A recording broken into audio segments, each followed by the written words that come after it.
இந்த ராஜ்யத்தில் நான் மட்டும்தான் பெண்ணா மகாராஜா? பெண்கள் நாங்கள் மாங்கல்யத்தை பெரிதாக நினைத்தால் எந்த ஒரு தேசத்திலும் வீரர்களே இருக்க மாட்டார்கள்.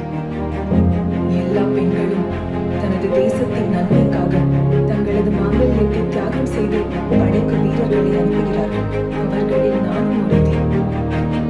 எனது மாங்கல்யத்தை காக்க இவரை கருடப்படையில் இருந்து விலகச் செய்வது பிற பெண்களுக்கு நான் செய்யும் அநியாயம் அல்லவா மகாராஜா?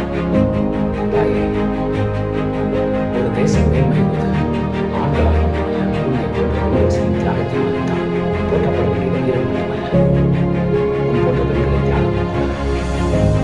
உன் பேச்சாரை மேம்பட்டு விட்டார்கள்.